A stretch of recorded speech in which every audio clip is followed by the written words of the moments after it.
Halo teman-teman semua, aku Agus Priyatna. Selamat datang di video terbaru. Buat kamu yang ngeklik video ini, mungkin pernah merasakan ada di posisi jenuhnya belajar.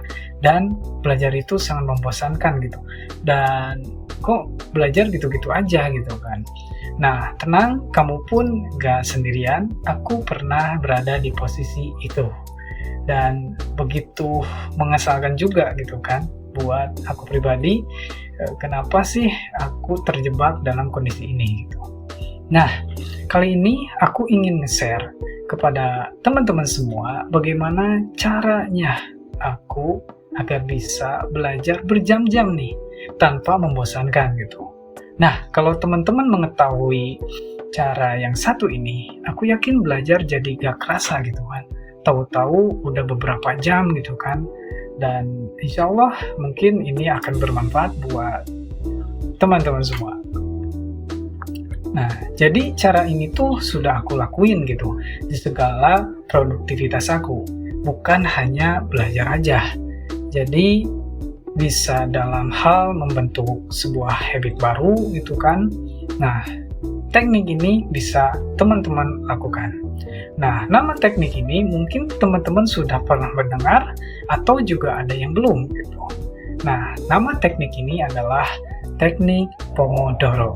Ya, teman-teman nggak salah dengar, teknik Pomodoro.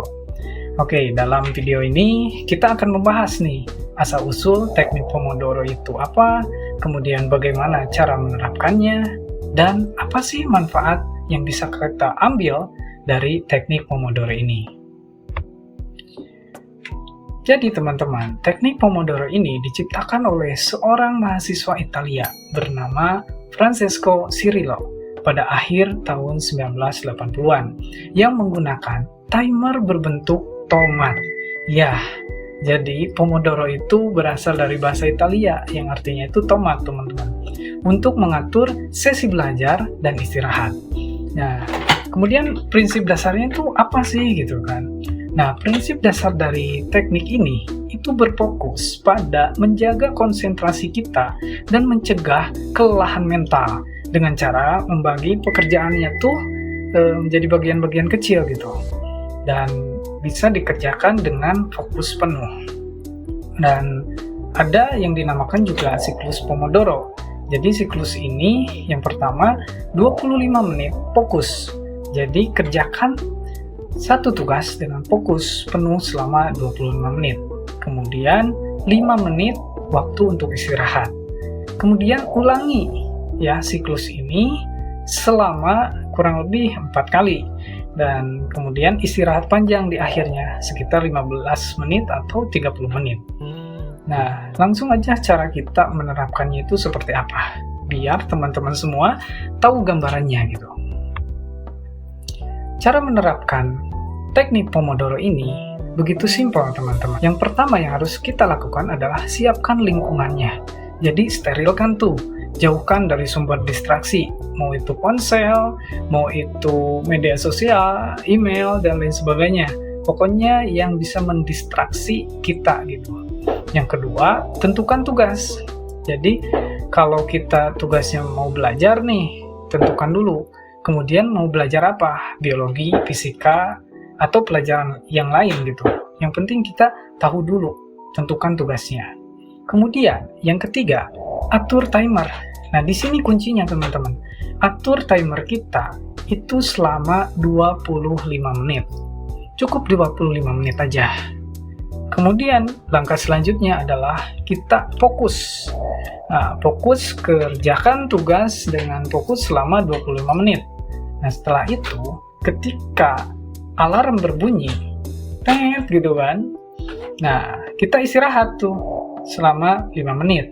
Gak ngapa-ngapain, atau bisa ke WC dulu, atau makan dulu, dan lain sebagainya gitu kan.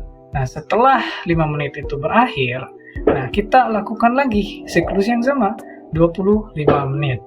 Nah, setelah itu, dan kita melakukan 4 kali repetisi, kita gak bakalan ngerasa tuh bahwa sudah 120 menit tuh kita menghabiskan waktu untuk belajar. Dan fun fact-nya teman-teman, itu yang aku rasakan sendiri gitu kan. Bagaimana belajar itu jadi gak ngebosenin, malahan jadi nagih dan nagih gitu. Setelah beres nih 4 kali repetisi, malahan waduh ada yang kurang nih, terus nambah lagi. Jadi itu yang jadi dampak pada diri aku pribadi setelah melakukan teknik Pomodoro ini. Namun ini semua tidak akan pernah berjalan kalau tidak kita praktekkan. Manfaat dari teknik ini adalah satu, meningkatkan fokus. Jadi membantu kita tuh menjaga konsentrasi dan mengurangi distraksi. Yang kedua, meningkatkan produktivitas. Jadi memungkinkan kita untuk menyelesaikan lebih banyak pekerjaan dalam waktu yang singkat. Kemudian yang ketiga, mengurangi kelelahan mental. Nah, burnout lah ya. Istirahat singkat membantu mencegah kelelahan dan menjaga energi kita. Gitu. Kemudian mengelola waktu. Nah, ini membantu untuk mengelola waktu dengan lebih efektif. Dan terakhir, mengurangi prokrastinasi atau sifat penundaan. Mungkin itu saja yang bisa aku bagikan pada video kali ini. Terima kasih sudah menonton video ini. Sampai berjumpa pada video berikutnya.